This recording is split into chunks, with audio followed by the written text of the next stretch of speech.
السلام علیکم and welcome back to another video. آج کی ویڈیو میں بات کروں گا ان اسٹوڈنٹس کے بارے میں جن کا ایگریگیٹ 70 اور 80 کے بیچ میں ہے، اور ان اسٹوڈنٹس کے بارے میں جن کا ابھی تک فرسٹ میرٹ لسٹ کے اندر نام انکلیوڈ نہیں ہوا اور وہ اپنی ڈیزائرڈ فیلڈ میں جانا چاہتے ہیں.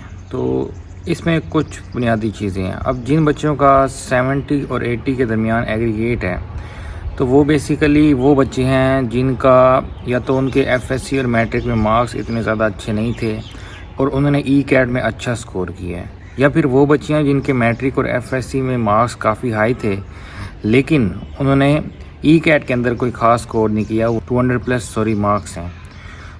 یہ بچے اب کیا کریں؟ اگر تو آپ کی ڈیزائرڈ فیلڈ میں جو آپ کا ایگریگیٹ ہے ابھی فرسٹ لسٹ کے مطابق آپ کا ایگریگیٹ ڈیفرنس 2 سے 3% تک ہے، تب تو کوئی مسئلے والی بات نہیں ہے. آپ نیکسٹ میرٹ لسٹ کا ویٹ کریں، انشاءاللہ آپ کا اگلی ہی میرٹ لسٹ میں آپ کی ڈیزائرڈ فیلڈ میں نام آ جائے گا. لیکن اگر آپ کا ایگریگیٹ ڈیفرنس 3 سے 4% یا 5% ہے تو پھر آپ کے چانسز کافی مشکل ہیں. تو ابھی پھر آپ کو کیا کرنا چاہیے؟ اس میں تو آپ نے اپلائی کر دی ہے، آپ اپنے لیے بیک اپ یونیورسٹیز بھی ڈھونڈ کے رکھیں. جیسے کافی دوسری یونیورسٹیز بھی کے ایڈمیشن وغیرہ بھی اوپن ہیں، جیسے کامسیٹس یونیورسٹی ہو گئی یا پھر یونیورسٹی آف لاہور وغیرہ، یا پھر دوسری جو پنجاب یونیورسٹی کے ایڈمیشنز بھی اوپن ہیں.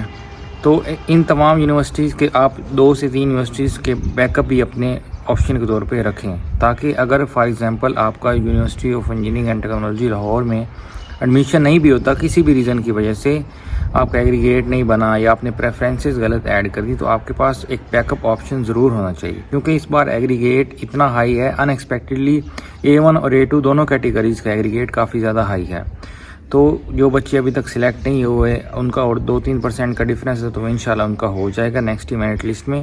اور ایک امپورٹنٹ بات، جو ایگریگیٹ ہوتا ہے وہ جو سیکنڈ میرٹ لسٹ میں ہے اس میں سب سے زیادہ ڈیکریز ہوتا ہے، یعنی کم ہوتا ہے اگر گرنا ہو میرٹ کو.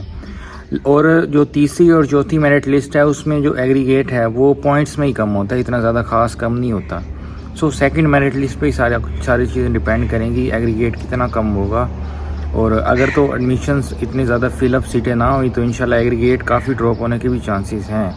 لیکن اگر سیٹیں فل ہو گئی، اسٹوڈنٹس نے اپنے ڈاکومنٹس وغیرہ بھی سبمٹ کروا دیے، جو کہ ابھی پروسیس چل ہی رہا ہے، آج منڈے ہے تو آج سے اسٹوڈنٹس جمع کروا رہے ہیں، تو پھر کچھ کہا نہیں جا سکتا.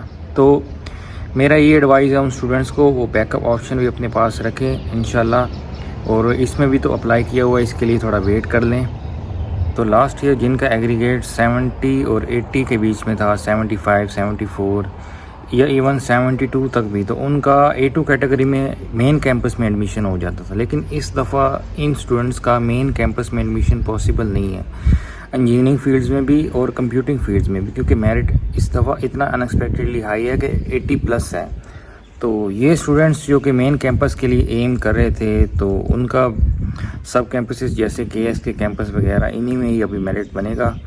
ہوپ فل رہیں، ابھی کیمپس کا اتنا زیادہ چکر نہیں ہے، تو صرف کیمپس لائف کا ایفیکٹ ہوگی آپ کی، باقی اسٹڈی وغیرہ آپ کی ساری ٹھیک ہے.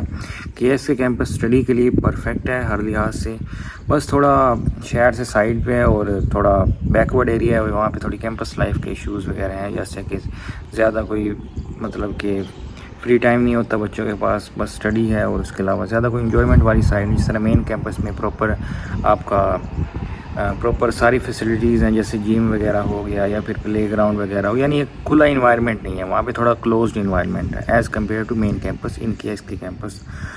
جن اسٹوڈنٹس نے پڑھنا ہے ان کے لیے تو وہ پرفیکٹ سی چیز ہے. لیکن جن اسٹوڈنٹ نے دونوں چیزیں انجوائے کرنی تھی اب وہ بچے رہ جائیں گے اوبیسلی، کیونکہ ان کا ایگریگیٹ کم ہے اور میرٹ اتنا زیادہ ہائی ہے. وہ بچے پریشان نہ ہو. میرے خیال میں گیپ ایئر لینے سے بہتر ہے کہ آپ ایڈمیشن لے لیں، ادھر اسٹڈی کریں. اگر آپ کو مزہ نہیں آتا تو آپ اپنی فری ریفنڈ کروا لیں. آپ کی ایڈمیشن فی ریفنڈ نہیں ہوگی، لیکن آپ کی جو ٹیوشن فی ہے وہ ریفنڈ ہو جائے گی. تو آپ ایک چانس لے سکتے ہیں instead of wasting a whole year. اگر آپ کے پاس UT سے بہتر کوئی بھی بیک اپ آپشن ہے تو آپ اس پہ بھی ضرور فوکس کریں، اس پہ توجہ دیں. اگر آپ کے پاس کوئی اور یونیورسٹی ہے جس کی دونوں کیمپس لائف بھی اچھی ہے اور اس کے علاوہ جو اسٹڈیز لائف ہے وہ بھی بہتر ہے، تو آپ اس طرف بھی اپنا مائنڈ رکھ سکتے ہیں. اور جن اسٹوڈنٹس کا کسی بھی سب کیمپس میں نام آ گیا تو وہ اپنے ڈاکومنٹس وغیرہ اور جو فی وغیرہ وہ لازمی سبمٹ کروائیں. اس چکر میں نہ رہیں کہ ہمارا ڈیزائرڈ فیلڈ میں نام آئے گا تبھی ہم جمع کروائیں گے. آپ پورے پروسیس سے آؤٹ ہو جائیں گے اگر آپ ڈاکومنٹس اور فی وغیرہ سبمٹ نہیں کروائیں گے. تو پہلے یہ اسٹیپ آپ ضرور کمپلیٹ کریں کہ آپ اپنے ڈاکومنٹ اور فی وغیرہ لازمی سبمٹ کروائیں, جو بھی آپ کی ڈیٹ اور ٹائم مینشن ہے اس کے اوپر. اس دفعہ جو میرٹ تھا وہ کافی زیادہ ان ایکسپیکٹڈ تھا. اتنا انکریز پہلی میرٹ لسٹ میں مجھے خود امید نہیں تھی, کہ میں کلوزلی اس چیز کو مانیٹر کر رہا تھا کہ میرٹ کتنا آئے گا. ایون میں نے ویڈیو بھی بنائی تھی اس ٹاپک پہ کہ میرٹ کتنا بڑھے گا. تو میرے مائنڈ میں یہی تھا کہ 3 سے 4% یا پھر میکسیمم 2-3% ہی میرٹ انکریز ہوگا ہر فیلڈ کے اندر. لیکن جب A1 اور A2 کا میرٹ 2% سے ڈفرینس کے ساتھ آ رہا ہے تو مجھے اس کی سیریسلی نہیں سمجھ آئی کہ A1 اور A2 پہ پہلے 10% کا ڈفرینس ہوتا تھا, لیکن اس دفعہ جو ڈفرینس ہے وہ 2 سے 3% کا ڈفرینس ہے. تو یہ چیز کافی ان ایکسپیکٹڈ تھی اس دفعہ میرٹ کے بارے میں. اس کے علاوہ آپ کا کوئی بھی اور کویشچن ہو ایڈمیشن سے ریلیٹڈ یا پھر آپ کو کوئی بھی اور گائیڈنس چاہیے تو آپ میرے واٹس ایپ پہ مجھ سے رابطہ کر سکتے ہیں. یہ ہے میرا کانٹیکٹ نمبر. انشاءاللہ نیکسٹ ویڈیو میں ملاقات ہوگی. تب تک کے لیے اللہ حافظ.